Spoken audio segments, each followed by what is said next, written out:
Thursday, October 16th, 2025. Let's kick this thing off. As always, I got the questions called up from the Facebook group as well as the Linchpin Squad and the BTWB app. Lots of good stuff, a fair amount of questions, so I'll try not to dilly-dally and get through this in a timely fashion. But first of all, a few shout-outs, as we always do. And again, I could never give all the shout-outs. I'm constantly, when I see something cool on Instagram from Linchpin, in the Facebook group, in the squad, wherever it is, I take a screenshot of my phone every day, and they just add up and back up, and then I just randomly grab 3 to discuss. It'll give shout outs to. There's so many more I didn't, so if you did something cool during the week and you don't make the shout out, I just saw it got buried. It's just one of those things. Okay. Melanie, good morning. Okay, here we go. This is from Jonathan B. Some people in Linchpin are so offensively strong, with no heavy lift plus Metcon every day. So anyway, the other day we had the squat cleans, the heavy day. 2 sets of 9, 2 sets of 6, 2 sets of 3. So Jonathan B, and I shared one of his videos on the Linchpin Instagram page, in case you think I'm making this up, just decided it'd be a good idea to do his set of 9 touch and go at 205 pounds, his set of 6 at 225 pounds, and he did a set of 3 touch and go squat cleans at 255 pounds. Yeah, okay, so that's actually crazy. Next one, also from the squat clean day, very cool. This is from Nick R. And he says, days like today remind me that I'm making far more progress than I realized. When I began Linchpin earlier this year, I could not hit 195 pounds on a squat clean for a single repetition. That was beyond his 1 rep max. Today, he did 3 solid reps. Absolutely fantastic. Congratulations on that. All right, let's see here. And final shout out from Josephine R. So we had some heavy lifts going down, and now we'll hit the other side. Brian, I see you. What's up, my friend? Okay, so this is from Josephine. She says, when my husband PR'd his 10K run last year without any training, I figured I might as well try out this Linchpin thing he was so into. Well, here we are a year later, the same 10K, because they run a 10K race every year, no run-specific training. This time he came in first in his age group, and I smashed last year's time by 15 minutes and set a new PR by 9 minutes. Linchpin works. How cool is that? So it's all good stuff. All right. We got a lot going on, so let's get into it. I said this on the last AMA, in case anybody missed it, I'm going to say it again. Life has been lifing through some curveballs at myself, my wife, and our family. I thought I'd be going to the Rogue Invitational. I'm not going to be able to go. I've got things that require me to be here. It is what it is. Bums me out. I was looking forward to seeing some folks from Linchpin, but it'll have to wait for another time.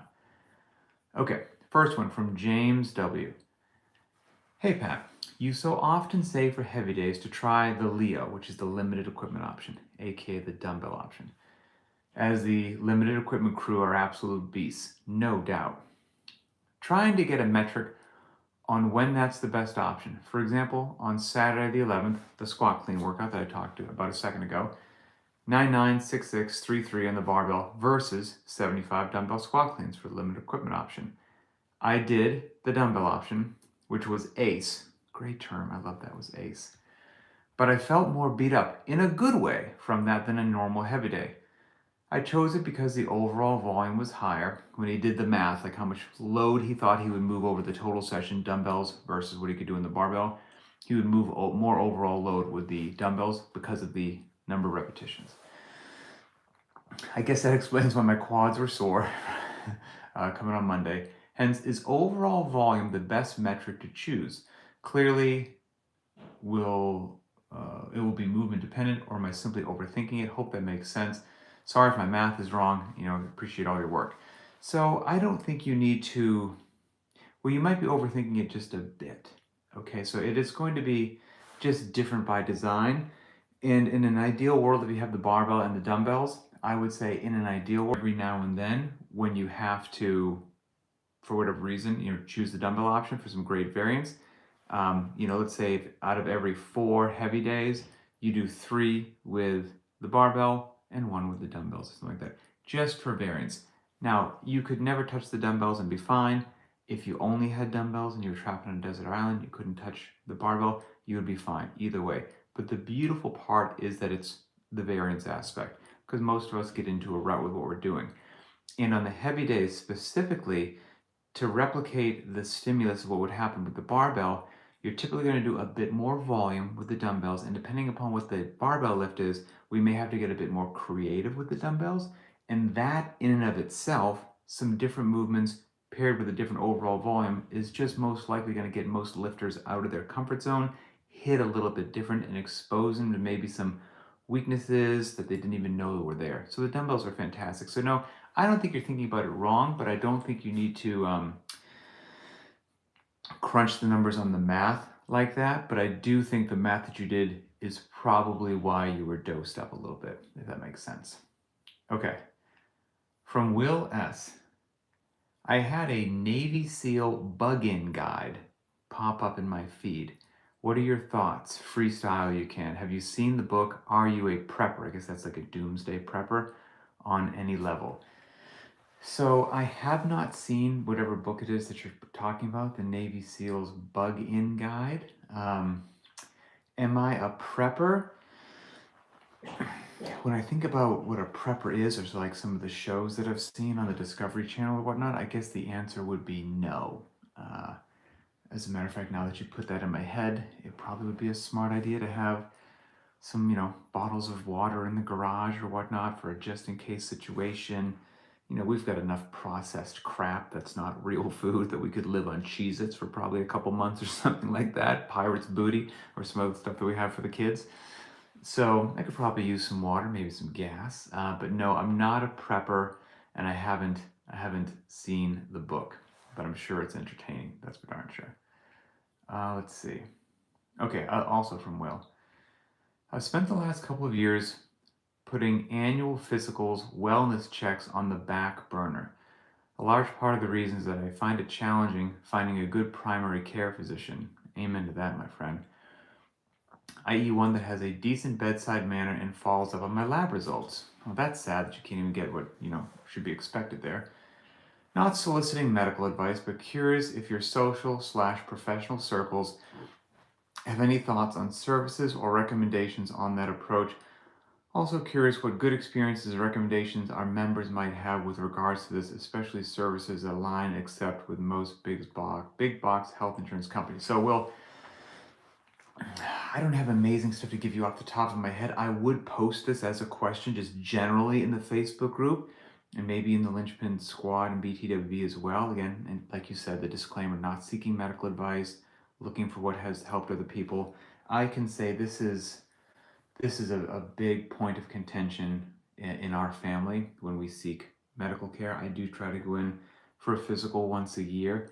We had a really good primary care physician that we liked very much. It was only like a 30-minute drive from our house, was in network, all that stuff.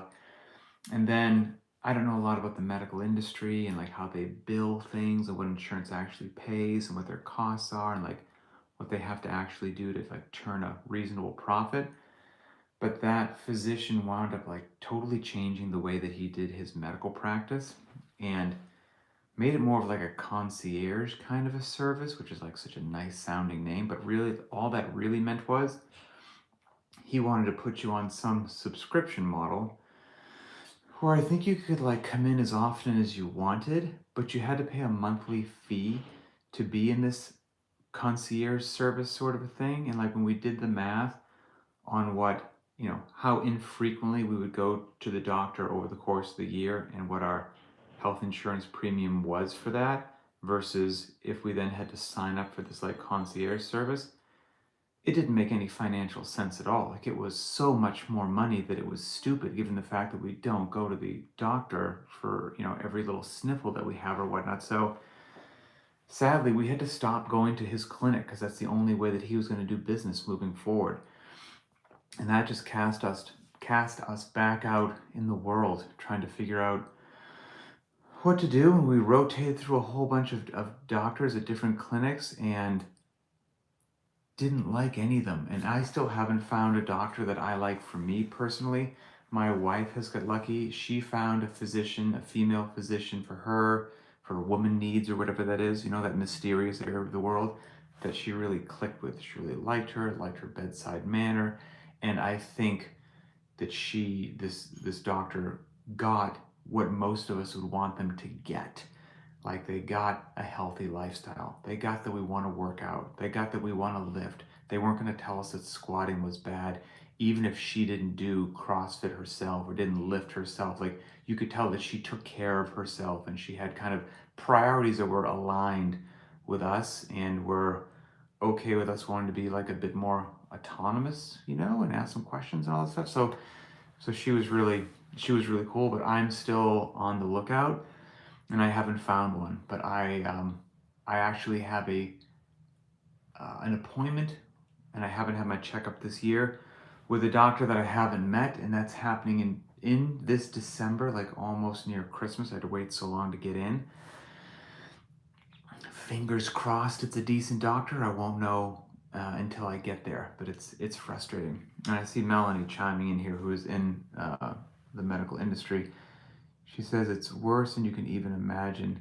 Inpatient care is even less than that care. More about what and how to document to maximize billing. Yeah, I believe that, right?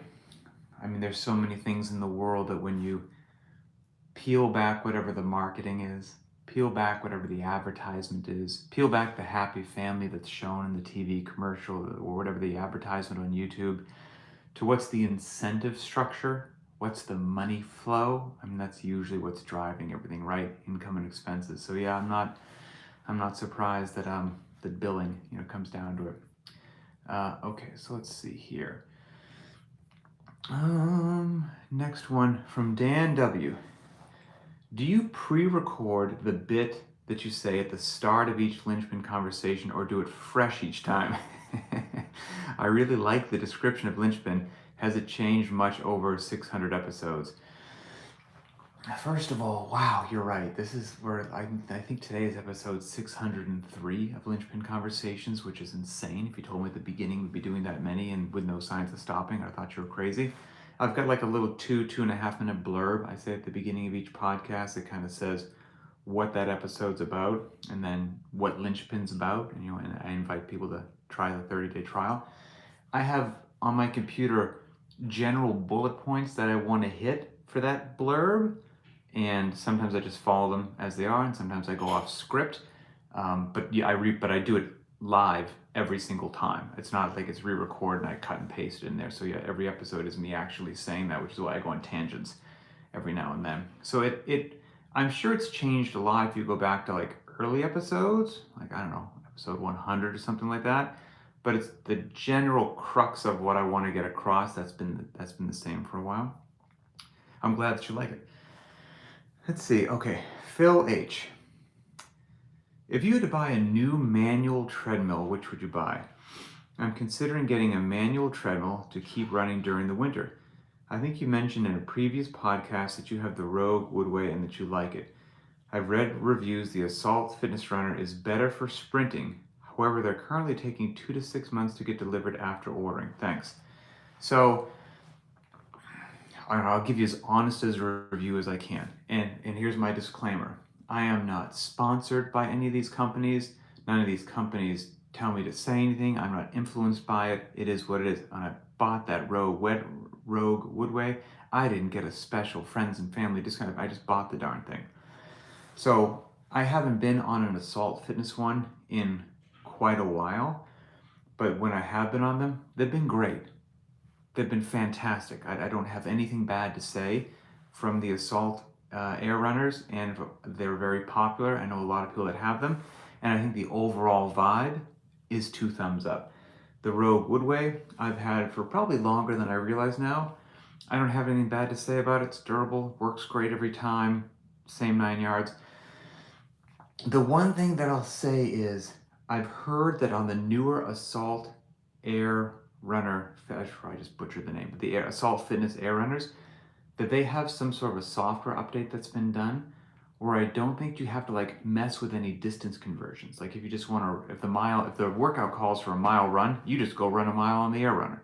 Whereas a lot of other Air Runners, to include the one that I have from Rogue, a mile is not really a mile. It just doesn't feel the same. The efforts are not the same. So for me, when I do my runs, I do 0.8 of whatever it happens to be, and I found that's perfect for my Air Runner. So if it calls for a mile of running, I'll run 0.8 of a mile. If it calls for 400 meter repeats, which would be a quarter of a mile, which would be 0.25 of a mile, well, 80%, 4/5 of 0.25 is 0.2. So I'll run 0.2 of a mile on my Air Runner when I need to do a 400 meter run. And that's just something that I've figured out, but you may not need to do that with the new Assault ones. So I guess the short answer to your question is I haven't been on one in a long time. Everyone seems to love them. And if that's the ones you have your heart set on, it might be worth waiting 2 to 6 months. And if you can't wait 2 to 6 months, I don't know what the potential wait is or isn't with the Rogue Woodway, which is the only other one I can speak of, but I enjoy it very much. Good luck to you. And it's a great call. We don't have to deal with a lot of snow here in Washington State, but we get rain for about 364 days a year. And having that Air Runner in my garage has been such a nice thing. They're not falling out of the sky. They're pricey, for sure. And I'm stingy, just ask my wife. So I delayed getting one for a really long time, even though she wanted one. I eventually caved in, and I'm very glad that I have it. Jennifer B., how far in advance do you record the daily videos? Is each opening bit for the daily videos the same?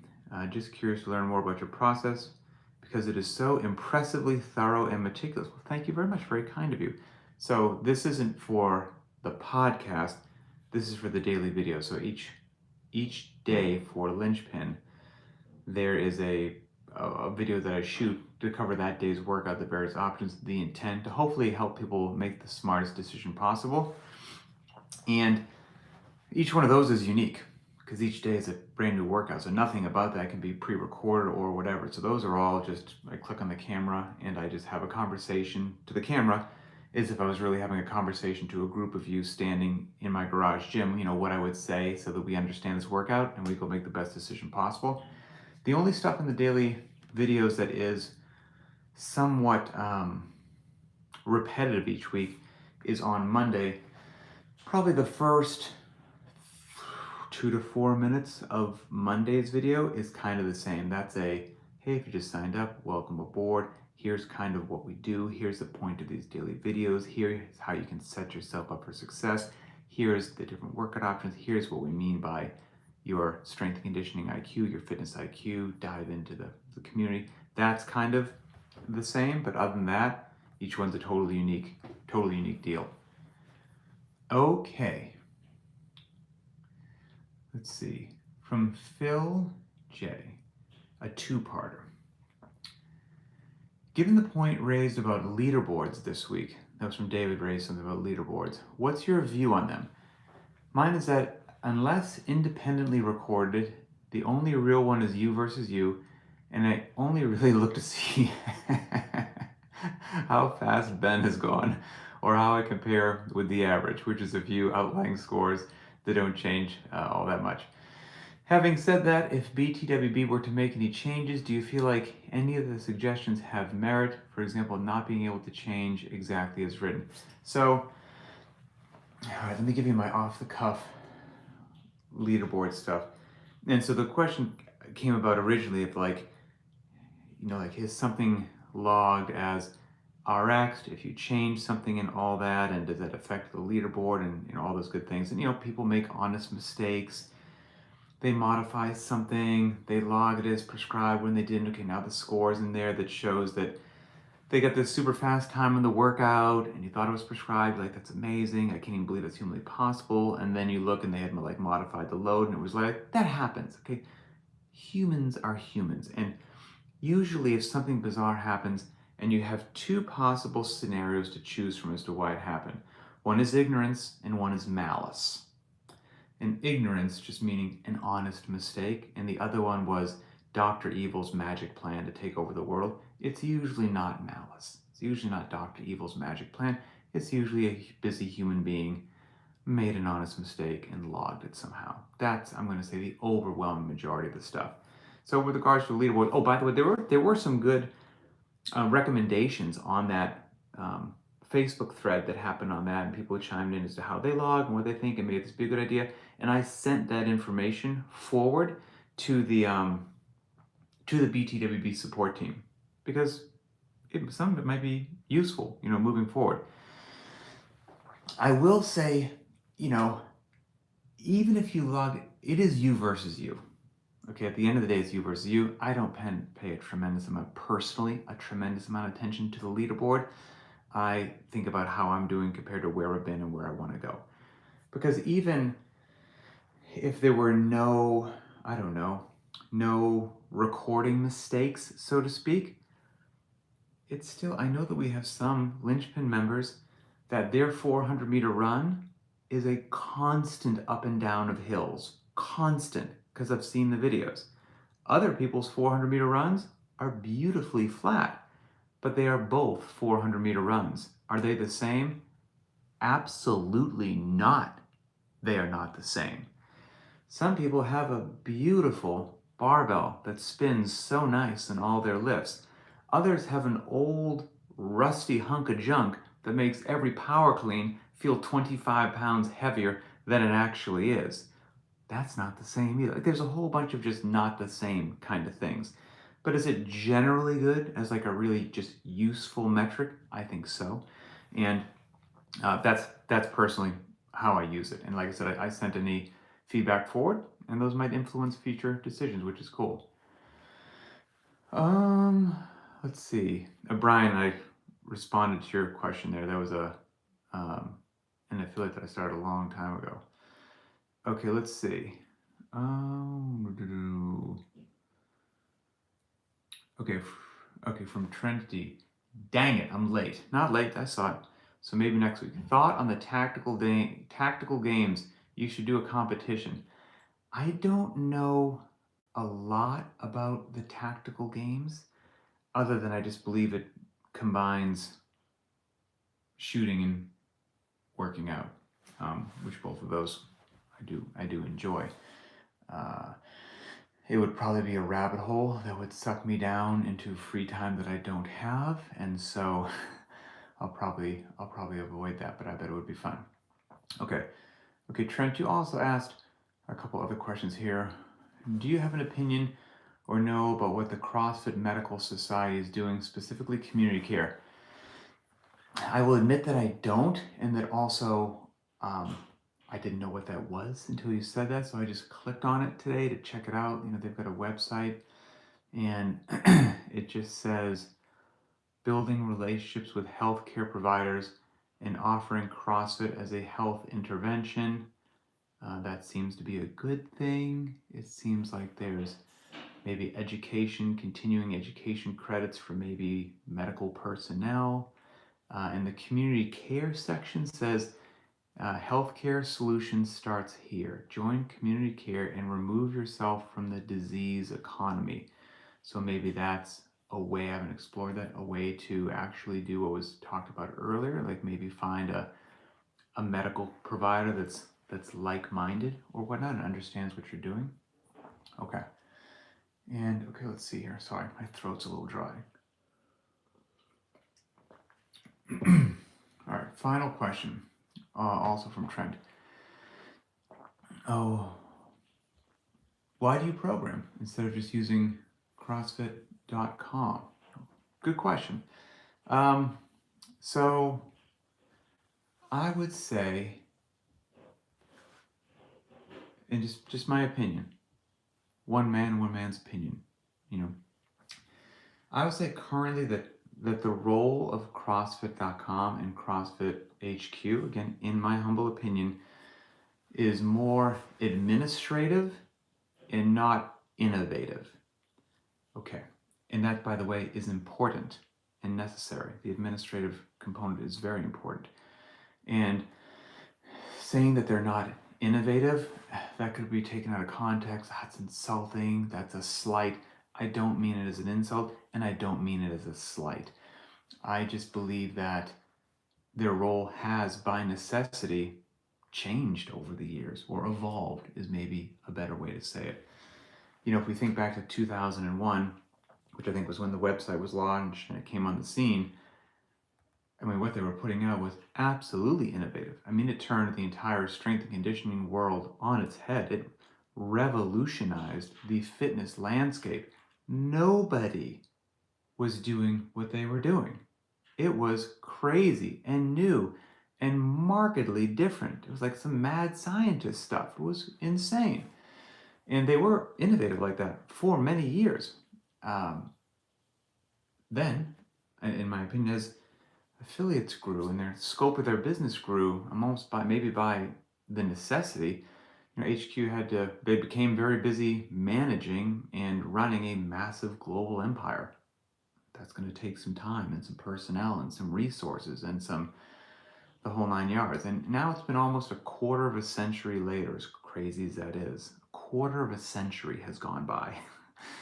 And like I said, I believe that their role has evolved, and I think it's necessary. They do a lot of stuff that the regular gyms can't do, and that should be what HQ does to support the community at large. Anything from, I just jotted down some things that popped in my head. Intellectual property protection. They have a whole host of lawyers that we can't have and can't afford. Provide good insurance, like through the RRG, so business owners can run their businesses. Affiliate support, marketing and advertising to make the brand cool and desirable, to get people to want to start CrossFit. Create inroads with the medical community, kind of like we just said, maybe that I spoke about a second ago. That'd be a great role for HQ.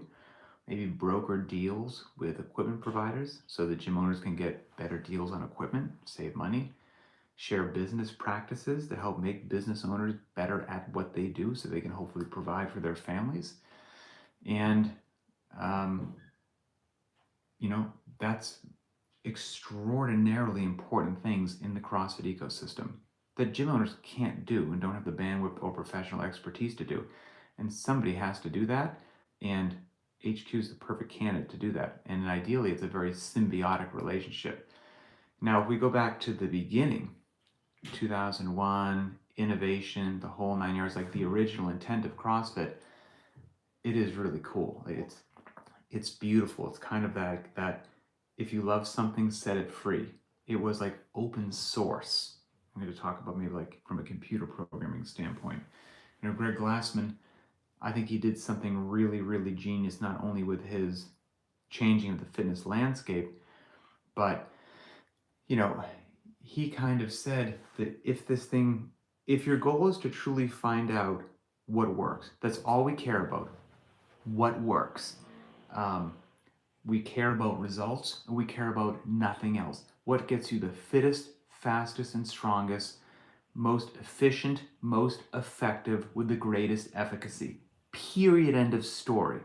Well, if that's truly your desire, what's the best way to do that?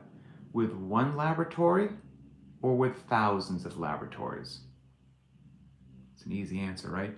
Thousands of laboratories. Well, the original laboratory was HQ. And now as it spread to 1,000 gyms, 5,000 gyms, 10,000 gyms, whatever it was at a pinnacle, 15,000 gyms. Well, now somebody's got to manage this huge behemoth all around the globe of 15,000 affiliates, and I think HQ took on by design a more administrative role. It needed to be done. And now you have these other 10 to 15,000 laboratories all out there pushing the envelope, experimenting, taking the torch, quite frankly, of that innovation, trying things. Sometimes they work, sometimes they fail, moving fast, breaking things, lessons learned, go back, gather data. I think of, in my mind, I think of like HQ, again, by design, it's not a slight, it's like an aircraft carrier, the big command center, but it's slow to turn. And the gyms are like speedboats. Be fast, nimble, we're zipping around. They all coexist together, and they all need one another. Or think of HQ is like NASA, and all the affiliates are Blue Origin or SpaceX, you know? Let us have our freedom and autonomy. Suddenly we're catching rockets out of the sky with chopsticks. Things you didn't think you could do. Blow your mind. In each of those individual gyms, those like laboratories, those experimenters, they are independent and pushing the limits, which is so cool and awesome. And again, the genius of the model, but we're also unified under one common umbrella of constantly varied functional movements, at high intensity. And ideally, best practices emerge. And every gym following the same thing would just kill innovation. It would just be the death of innovation. And there's also, I think, the genius of the model being an affiliate model and not a franchise. That allows truly best practices to emerge.